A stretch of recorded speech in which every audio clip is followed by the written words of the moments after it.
tarde, caros amigos, companheiros espíritas, simpatizantes da doutrina, que estão mais uma vez acompanhando a Rádio Biguaçu FM. Estamos iniciando mais um programa Conhecendo o Espiritismo. Vamos ouvir o hino de louvor a Deus na voz de Marcos Viana, o Pai Nosso.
O programa Conhecendo o Espiritismo vai ao ar todos os domingos, das 18 às 19 horas, sempre alternando seu comando entre o Grupo Espírita Caminho da Luz e o Centro Espírita Fé, Esperança e Caridade, ambos filiados à Federação Espírita Catarinense Brasileira.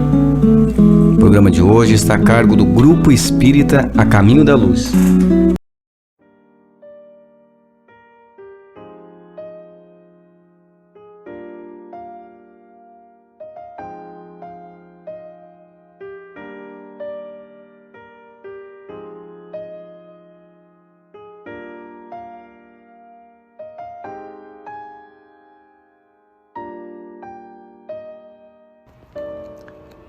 O sinal espírita, Albino Teixeira.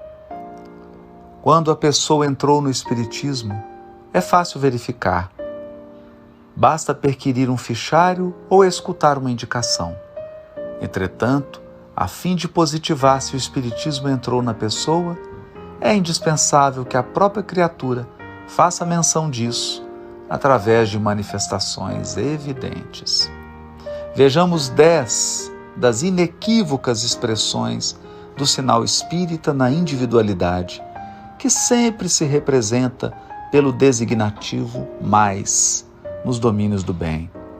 Mais serviço espontâneo e desinteressado aos semelhantes. Mais empenho no estudo. Mais noção de responsabilidade. Mais zelo na obrigação. Mais respeito pelos problemas dos outros. Mais devotamento à verdade, mais cultivo de compaixão, mais equilíbrio nas atitudes, mais brandura na conversa, mais exercício de paciência, ser espírita de nome perante o mundo, de certo que já significa trazer legenda honrosa e encorajadora na personalidade. Mas, para que a criatura seja espírita, à frente dos bons espíritos, é necessário apresentar o sinal espírita da renovação interior, que ante a vida maior tem a importância que se confere na Terra às prerrogativas de um passaporte ou ao valor de uma certidão.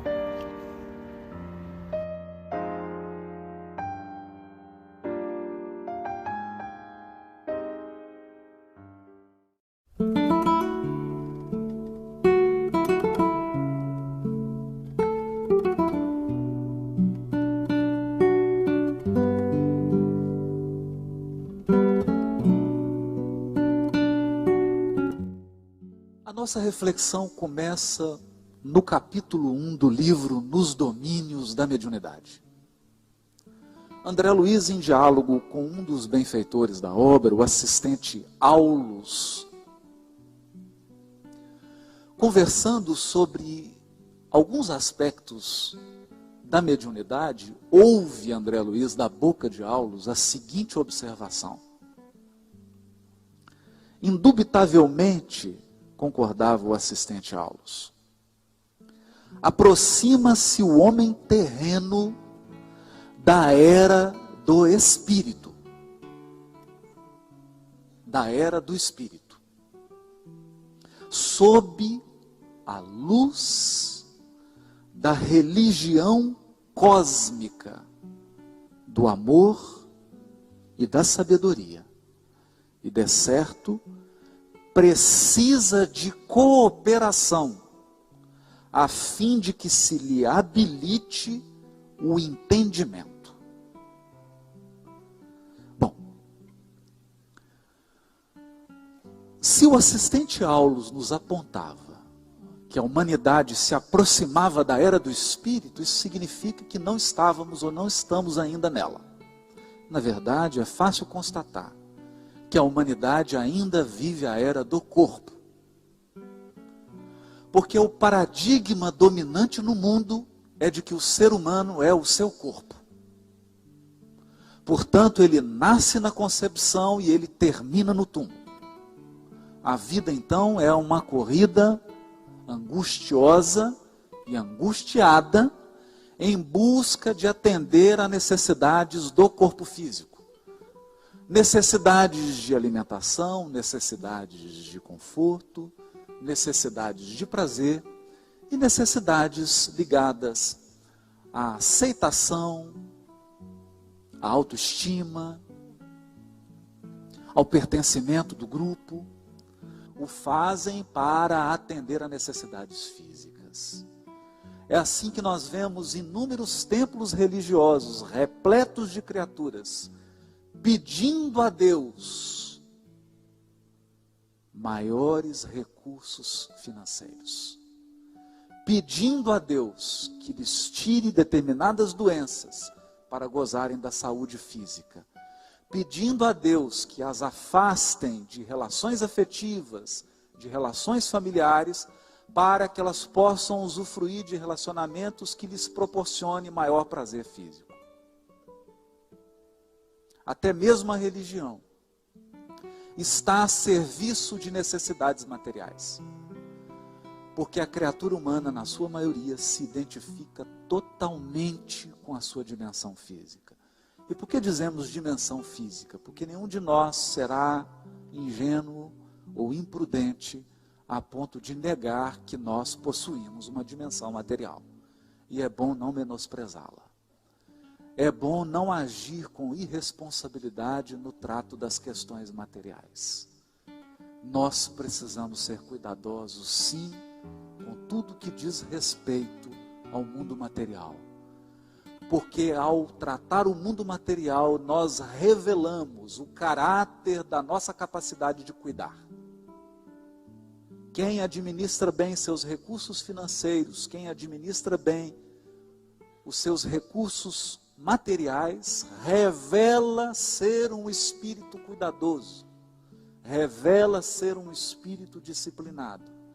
Portanto, a nossa fala não é de modo algum um estímulo à indisciplina, não é de modo algum um estímulo ao desprezo às questões materiais, ao desmazelo, ao descuidado, ao mau gosto, à falta de zelo consigo mesmo e com os patrimônios que a providência divina depositou em nossas mãos.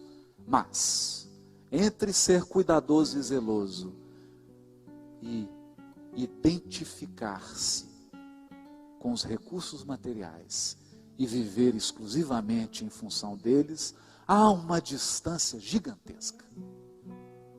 Por isso, a humanidade caminha para a era do Espírito. Isso significa admitir que nós não somos corpo, que nós somos uma realidade transcendente, somos espíritos imortais. Espíritos imortais. E se temos necessidades corporais e necessidades materiais, também temos necessidades que são do Espírito. E quando dizemos necessidades do Espírito, não estamos nos referindo à necessidade de entrar em contato com o Espírito. Porque muitas vezes confundimos a dimensão espiritual da nossa vida com reunião mediúnica. Reunião mediúnica é um intercâmbio com a espiritualidade, porque o próprio assistente Aulus pondera que para que o homem terreno entre na era do Espírito, necessitará da cooperação dos amigos espirituais. Porque eles são mais experientes do que nós mesmos no que diz respeito ao trato das questões espirituais. E é lei da vida que o mais experiente auxilie o menos experiente. Então nós precisamos sim, com urgência, do intercâmbio mediúnico, mas ele não é finalidade. O intercâmbio mediúnico é meio, é instrumento. A finalidade é desabrochar em cada um de nós aqueles potenciais que são espirituais. Criar, ou melhor, restabelecer a nossa conexão profunda com o Criador das nossas almas. E estabelecer, por que não, uma sintonia fina com as leis divinas que regem os nossos destinos. Por essa razão, esse ingresso da humanidade na era do Espírito não pode se fazer na escuridão. Não deve ser feito nas trevas. Ele precisa ser feito sob uma luz imensa e profunda, que é a luz da religião cósmica, do amor e da sabedoria.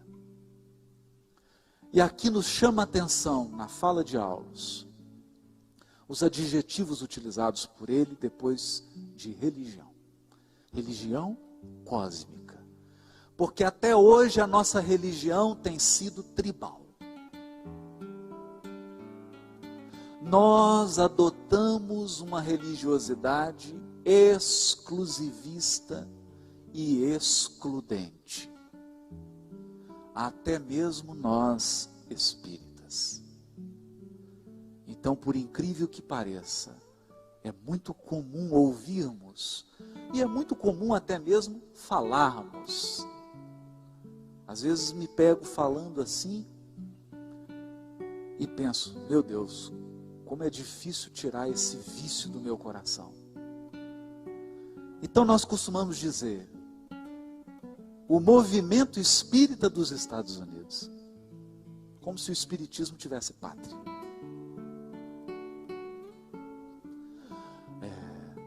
Eu sou espírita da casa espírita tal, como se o espiritismo pudesse ser circunscrito a uma casa, a um grupo, a uma atividade.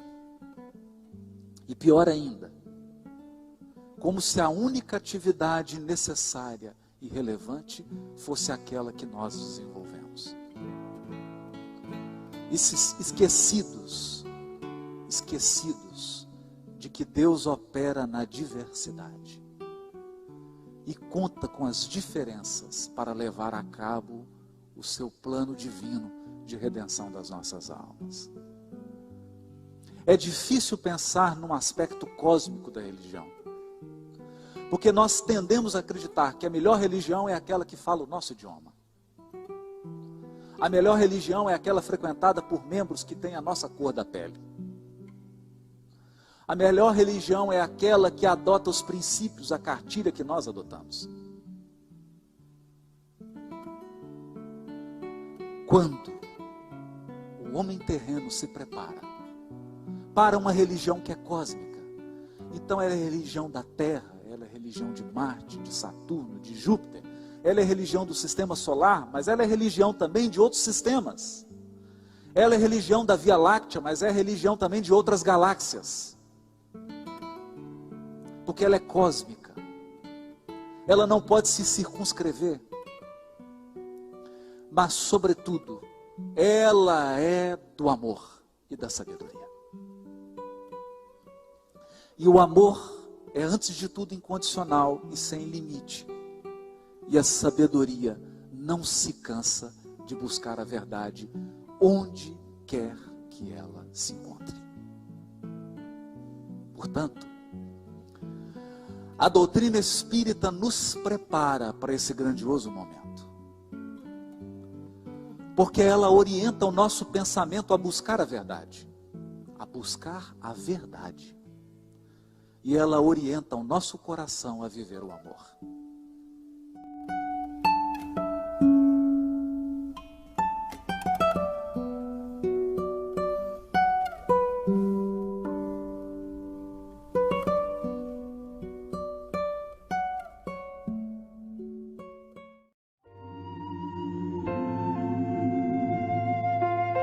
Comece bem o seu dia.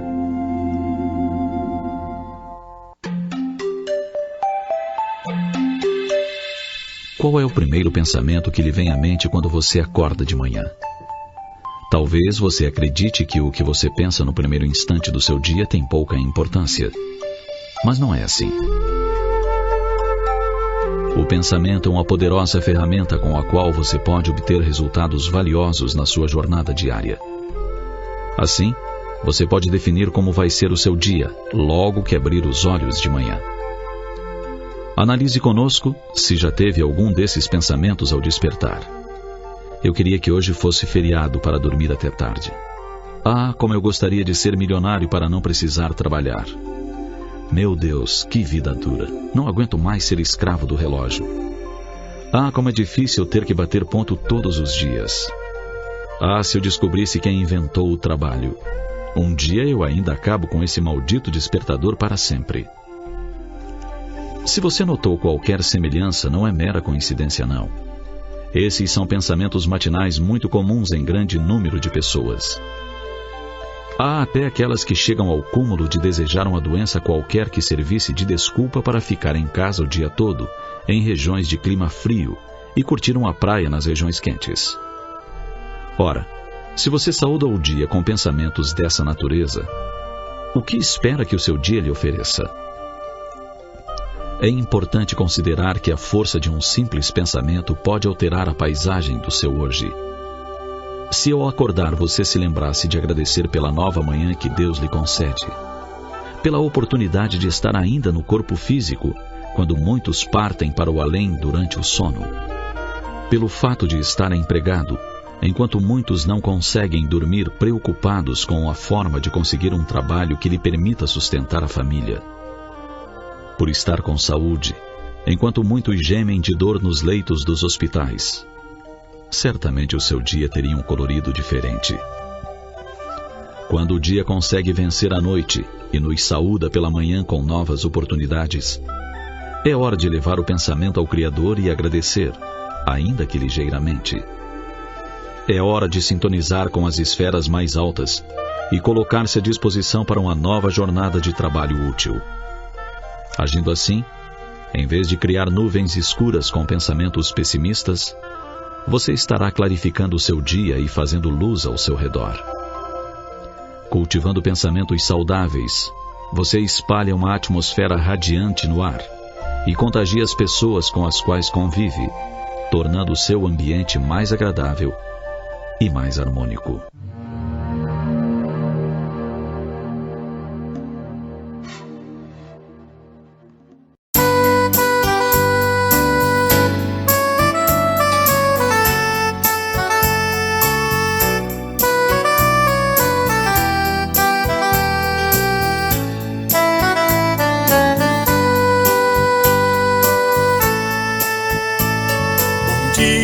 Meu dia, quanta alegria eu sinto em dizer, pela vida que me deste, meu Deus, tudo quero agradecer.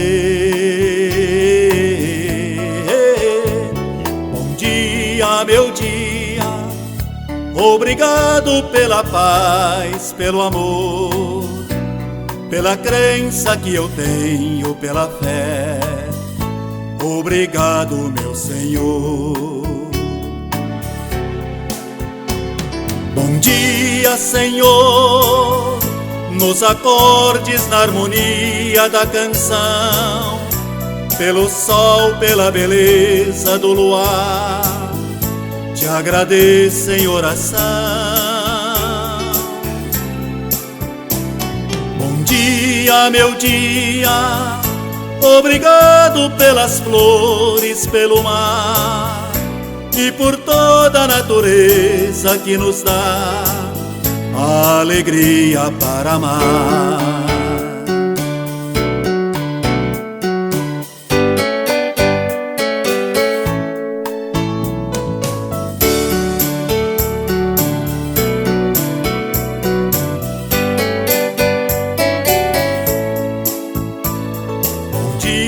Meu dia, quanta alegria eu sinto em dizer, pela vida que me deste, meu Deus, tudo quero agradecer. Bom dia, meu dia, obrigado pela paz, pelo amor, pela crença que eu tenho, pela fé. Obrigado, meu Senhor. Bom dia, Senhor, nos acordes, na harmonia da canção, pelo sol, pela beleza do luar, te agradeço em oração.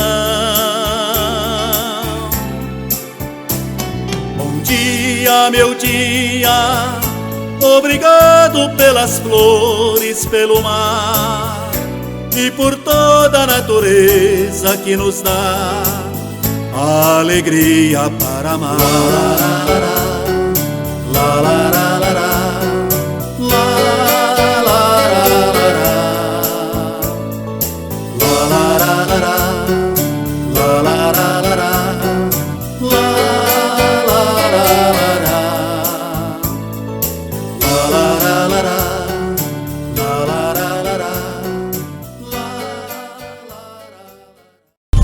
Na 98 FM, programa Conhecendo o Espiritismo.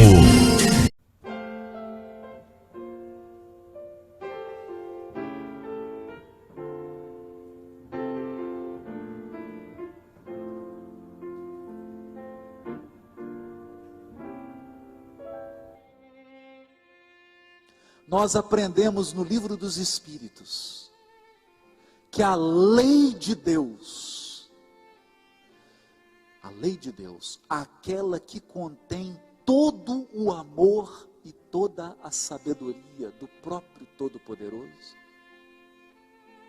porque nós não podemos imaginar que a lei divina não seja um reflexo do amor e da sabedoria de Deus. Essa lei divina, ela não está no meu iPad, muito menos nesse livro. A lei divina não está fora de mim. A lei divina está na minha consciência. Ela já é minha. ela já é meu patrimônio.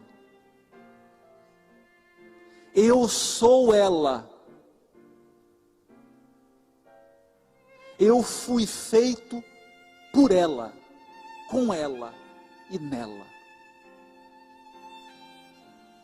A minha natureza é ser divino.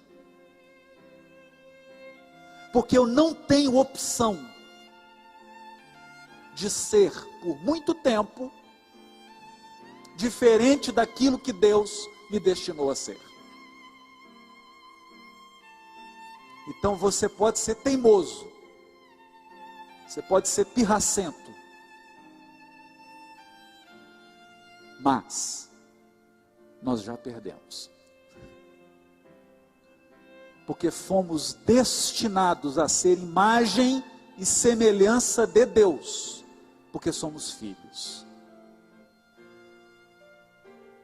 Somos filhos.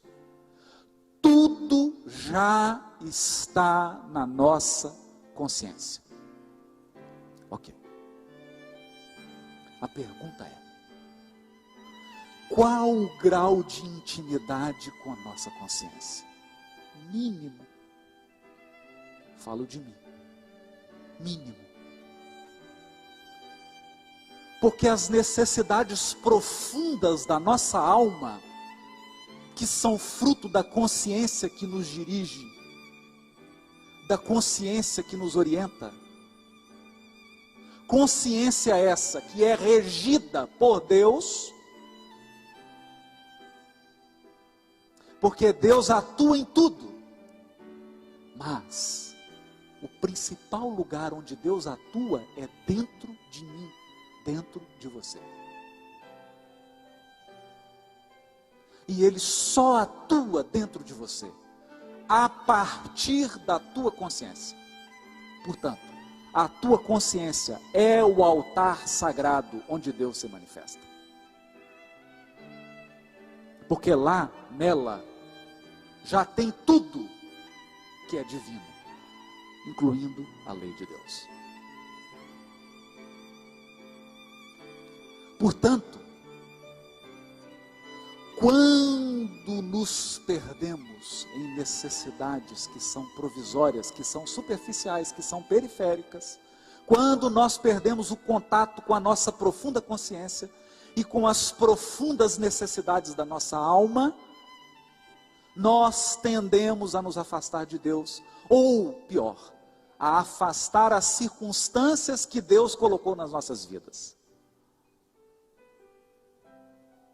Mas quando restabelecemos essa conexão, vamos criando uma jornada resumida por João Batista no início do Evangelho. Endireitai as vossas veredas, preparai o caminho do Senhor. É preciso corrigir desvios e preparar um caminho objetivo, consciente, reto.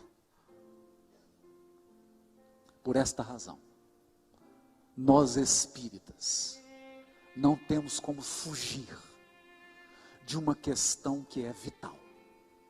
Embora ela seja repetida, e não há palestrante que não repita essa questão. E não há evento espírita que não repita essa questão. Embora é preciso reconhecer que essa questão precisa sair das nossas cabeças e entrar definitivamente no nosso coração. Essa questão é a 625. Se nós estamos falando de uma religião cósmica do amor e da sabedoria, eu preciso de uma referência. Qual é a referência de amor? Qual é a referência de sabedoria para o homem terreno? Qual? Qual? Se essa é uma jornada em direção à nossa consciência, se o caminho proposto é um caminho de reconexão com Deus, quem será o guia? Quem será o guia? Porque nós temos que reconhecer. Temos que reconhecer. Se há mérito em cada um de nós. Se há mérito em cada um de nós. Eu não vejo, com todo respeito, nem aqui na mesa, nem na plateia, muito menos no mundo espiritual que nos circunda, seres puros e perfeitamente integrados com Deus. Não vejo. Não vejo. Vejo criaturas boas, vejo criaturas inteligentes, vejo criaturas bem intencionadas, mas vejo, e isso vejo com clareza, espíritos experimentando caminhos, experimentando e saindo muitas vezes destroçados dessas experiências. Portanto, na questão 625, Kardec pergunta com a coragem que lhe era peculiar: qual o tipo mais perfeito? Qual o padrão? Qual o modelo? Quem é o modelo? O que Deus está oferecendo? Essa pergunta é importante. Essa pergunta é importante, porque ela fala de uma dádiva, ela fala de um presente, ela não fala de uma escolha. Não é você que escolhe, não é você que elege.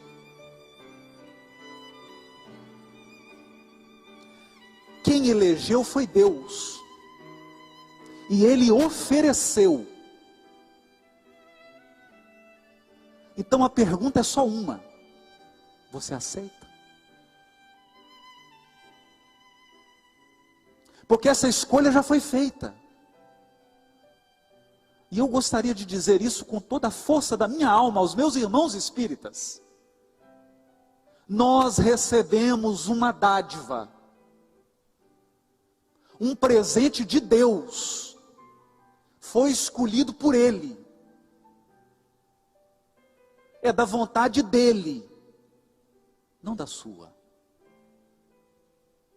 Esse presente está destinado a ser guia da minha alma, da tua alma. Se ele é guia, significa que você tem que aceitar a renunciar o seu caminho para seguir o que ele vai indicar. Mas ele é modelo. Então significa que é preciso aceitar, colocar o meu coração no molde e deixar que ele molde o meu sentimento.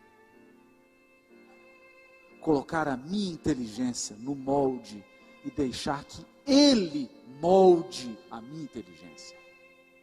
Porque ele, esse presente de Deus, já vive há bilhões de anos a religião cósmica do amor e da sabedoria. Ele já está perfeitamente integrado no amor e na sabedoria de Deus.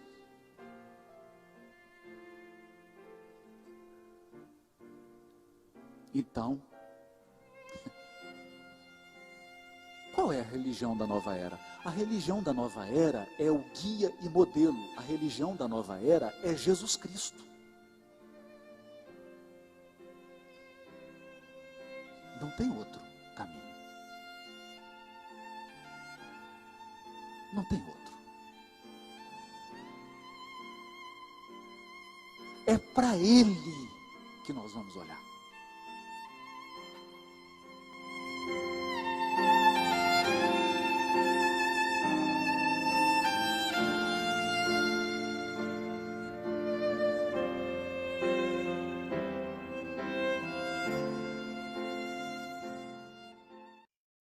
Aprendamos a dividir.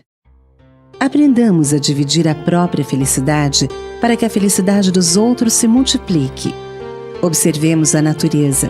O sol divide com a terra os seus raios de amor, e a terra lhe entesoura a energia em favor do progresso das criaturas. A fonte divide as águas, auxiliando a vegetação que mais tarde a protege. A árvore divide os frutos com os homens, e os homens lhe estendem a espécie através do espaço e do tempo. As flores dividem o próprio néctar com as abelhas, e as abelhas lhes garantem a abençoada fecundação. Tuas horas e tuas forças, conhecimentos e recursos, quaisquer que sejam, são concessões de todo o compassivo em tuas mãos, que podes repartir com o próximo a benefício de ti mesmo.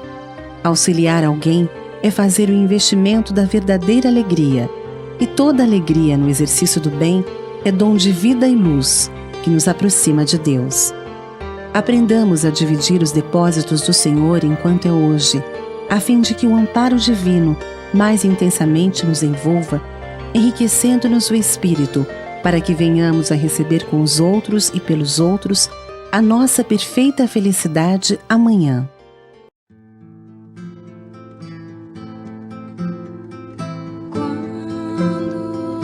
Quando a noite desce em mim, a doce agiganta,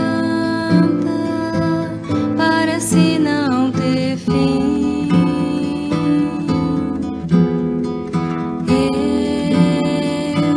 te busco numa prece e sinto as tuas messes descerem sobre mim.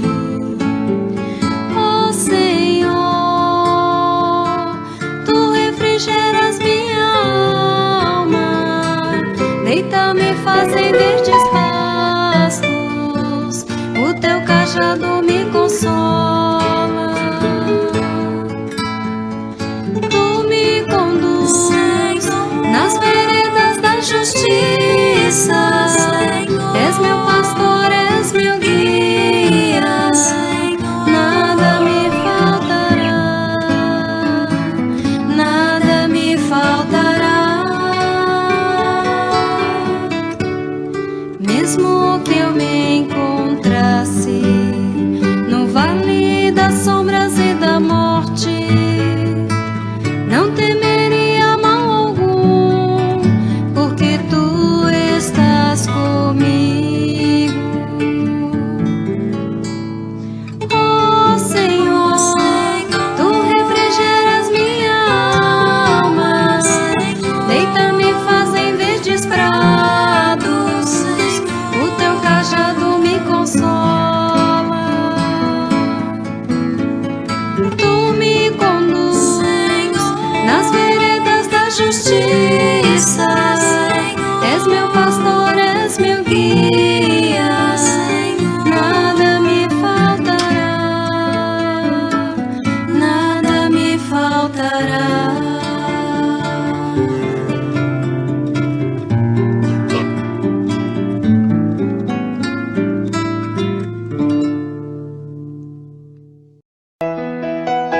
Que nenhum ser humano, homem ou mulher, consista na permanência em sua mente, em um instante sequer, da sinistra ideia de exterminar a própria vida, a fim de evitar que, sob o estímulo e a indução de adversários cruéis, venha cometer a mais grave das infrações às leis divinas. Salve uma vida, salve muitas vidas. Onde houver gente feliz, pode estar o próximo suicida. Vamos todos, numa corrente de amor ao próximo, diminuir o número de suicidas. Uma campanha Centro Espírita a Caminho da Luz de Biguaçu, Centro Espírita a Caminho da Esperança de Brusque, Web Rádio Fraternidade, www.radiofraternidade.com.br. Programa Espírita Luz e Fraternidade.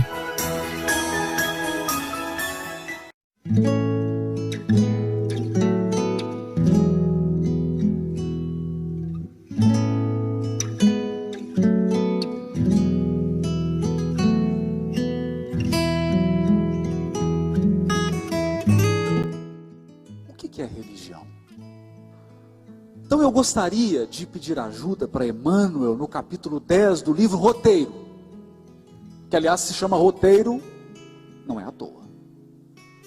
No capítulo 10, Emmanuel diz assim: com o imenso poder de síntese que lhe é peculiar, a ciência multiplica as possibilidades dos sentidos. Eu não vejo definição melhor do que da ciência do que isso. O que a ciência faz? A ciência faz o seguinte: o nosso olho tem um limite, você só consegue enxergar uma faixa de frequência. O que a ciência faz? Ela multiplica a capacidade do sentido. Então ela te coloca um microscópio e você consegue ver uma célula. O que é um microscópio laboratório? É apenas ver mais. O que é uma tomografia, uma radiografia? Você está ampliando a sua visão.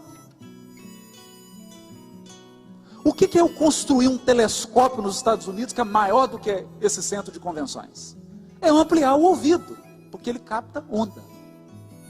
Então o que a ciência faz é multiplicar as nossas possibilidades de observação. Ela amplia a nossa faculdade de observar a natureza. Com o meu olho, sem óculos, eu já não vejo nada mesmo, né? Mas pelo menos com óculos eu vejo alguma coisa, que é mínimo. É mínimo. Então vem a ciência com todos os seus aparatos e amplia a minha capacidade de observação. E então, observando, eu conheço a natureza. Porque a natureza já é. Ela é antes de você. Ela é independente de você. Ela é. Você observa. E a filosofia? A filosofia aumenta os recursos do raciocínio. Por quê? Porque não basta observar. Depois que você observa, você tem que raciocinar, você tem que comparar, você tem que pensar, você tem que construir um modelo para explicar o que você está observando. Isso é filosofia. Elas são importantes? Muito mais do que importantes. A ciência e a filosofia são imprescindíveis. Imprescindíveis. Agora, observar e raciocinar dizem respeito à inteligência. Dizem respeito à inteligência. Então, essa semana, eu fiquei pensando, porque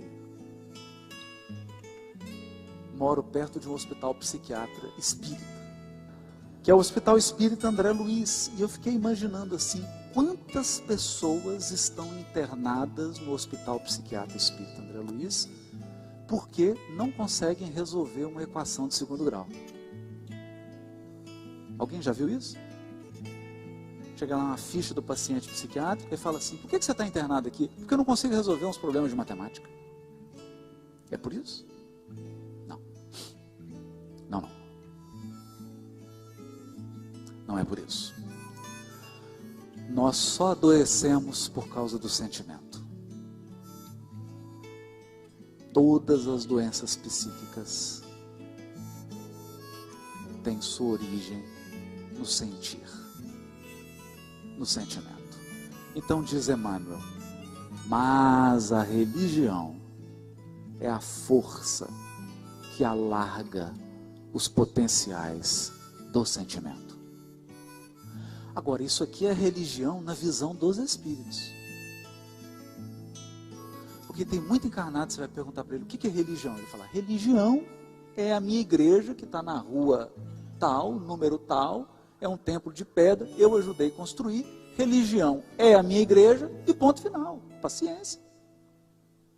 Outros acreditam que religião é um conjunto de pessoas que seguem uma hierarquia, então tem um que manda em todo mundo,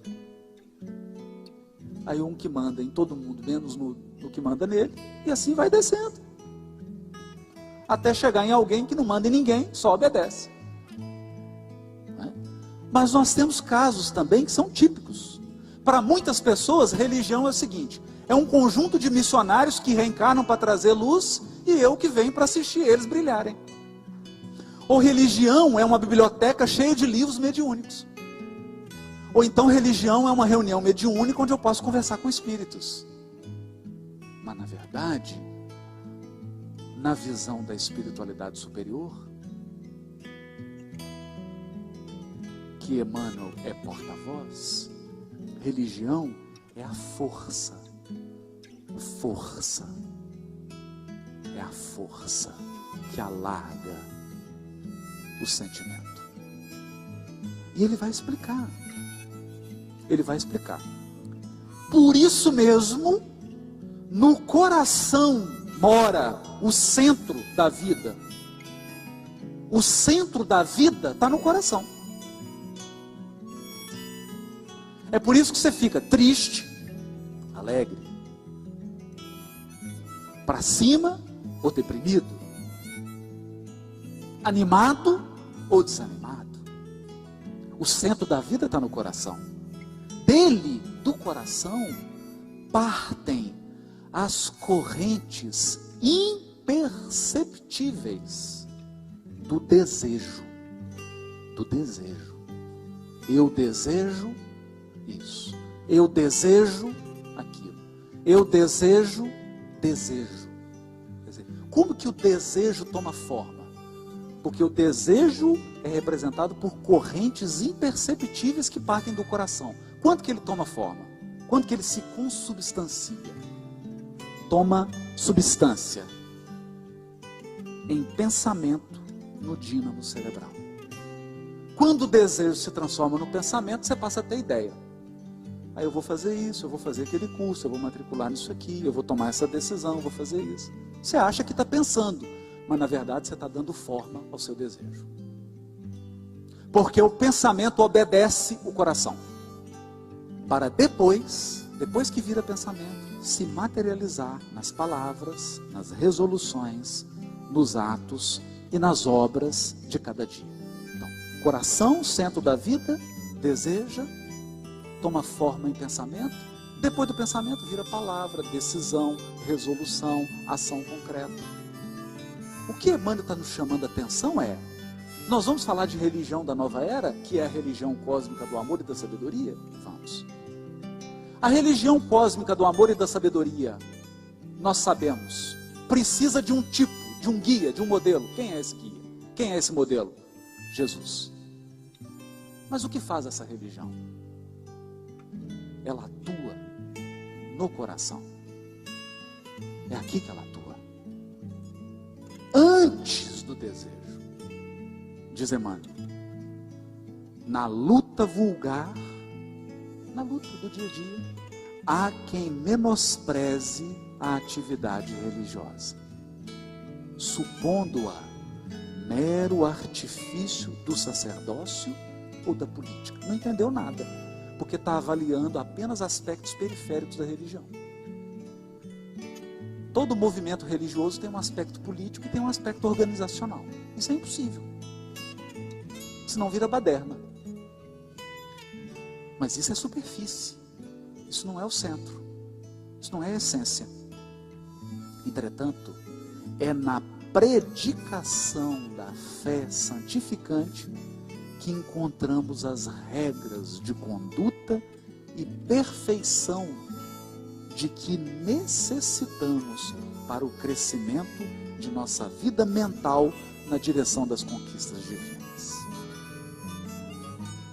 Fé santificante para que a gente encontre regras de conduta e perfeição que nós necessitamos, não são as que a gente quer. Portanto, eu queria dizer aqui agora, com todo respeito a Jesus, para ser honesto, eu quero Jesus? Não. Eu não quero Jesus. Eu preciso dele. eu necessito dele. Eu necessito dele para o crescimento da minha vida mental. Entendendo que Emmanuel define mente, está lá no Pensamento e Vida, não só como inteligência. Mente não é cérebro. Mente para Emmanuel é coração e cérebro. É sentimento e razão. Isso aqui é mente. Então, para o crescimento espiritual, eu necessito de Jesus. Por quê? Porque eu não sou capaz de fazer esse caminho até Deus sem Jesus. Moça, mas como é que você pode dizer uma coisa dessa, Haroldo? Não fui eu que disse, foi ele. Ninguém vem ao Pai senão por mim. Ninguém. Ele é o guia e modelo oferecido. Foi Deus que ofereceu. Aí você pergunta, poxa, mas ninguém nem me perguntou. A questão é, você está em condições de escolher? E é aqui que entra a religião. Porque ela vai aonde? Ela vai onde? Ela vai na base, na essência, que é teu coração. A religião é a força que está edificando a humanidade. É a fábrica invisível do caráter e do sentimento.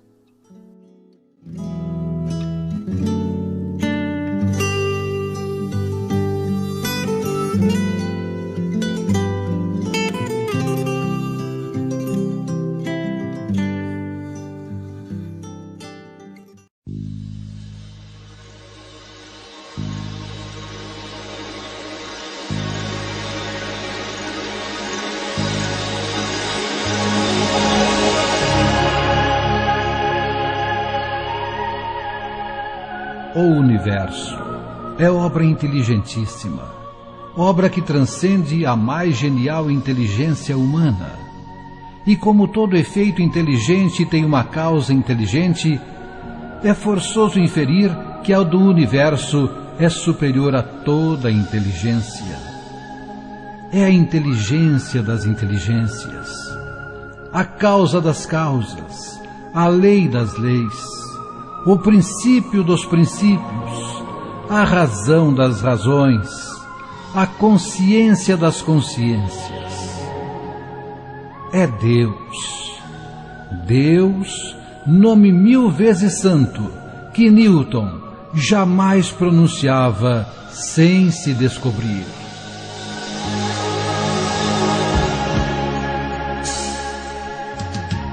Deus, vós que vos revelais pela natureza, vossa filha e nossa mãe, reconheço-vos eu, Senhor, na poesia da criação, na criança que sorri, no ancião que tropeça, no mendigo que implora, na mão que assiste, na mãe que vela, no pai que instrui, no apóstolo que evangeliza. Reconheço-vos eu, Senhor, no amor da esposa, no afeto do filho, na estima da irmã, na justiça do justo, na misericórdia do indulgente, na fé do pio, na esperança dos povos, na caridade dos bons, na inteireza dos íntegros. Deus, reconheço-vos eu, Senhor, no estro do vate, na eloquência do orador, na inspiração do artista, na santidade do moralista, na sabedoria do filósofo, nos fogos do gênio. Deus, reconheço-vos eu, Senhor, na flor dos vergéis, na relva dos vales, no matiz dos campos, na brisa dos prados, no perfume das campinas, no murmúrio das fontes, no rumorejo das franças, na música dos bosques, na placidez dos lagos, na altivez dos montes, na amplidão dos oceanos, na majestade do firmamento. Deus, reconheço-vos eu, Senhor, nos lindos antélios, no íris multicor, nas auroras polares, no argêntio da lua, no brilho do sol, na fulgência das estrelas, no fulgor das constelações. Deus, reconheço-vos eu, Senhor, na formação das nebulosas, na origem dos mundos, na gênese dos sóis, no berço das humanidades, na maravilha, no esplendor, no sublime do infinito. Deus, reconheço-vos eu, Senhor, com Jesus quando ora, Pai nosso que estais nos céus, ou com os anjos quando cantam, glória a Deus nas alturas.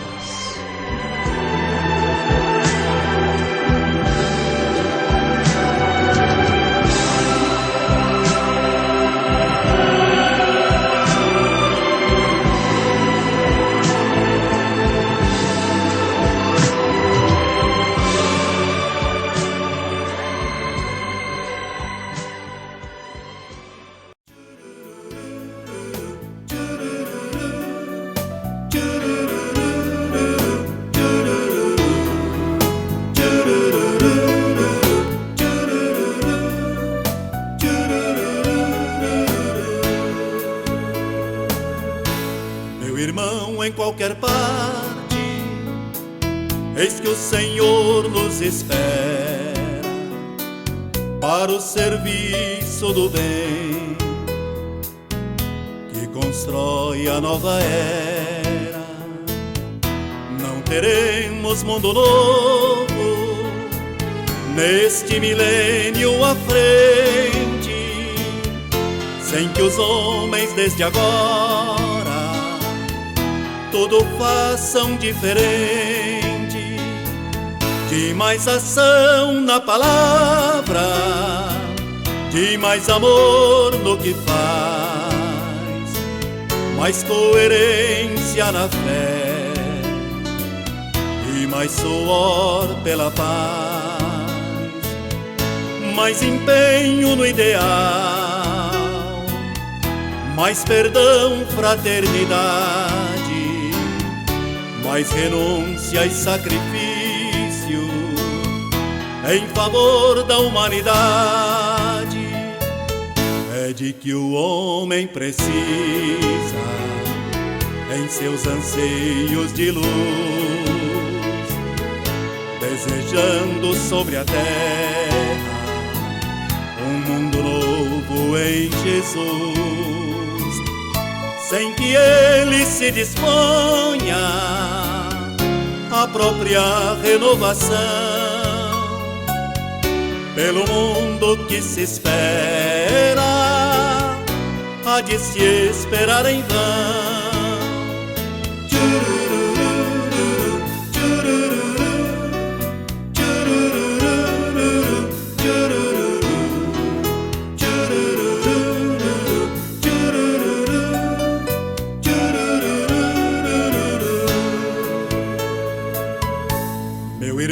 Em qualquer parte, eis que o Senhor nos espera para o serviço do bem que constrói a nova era.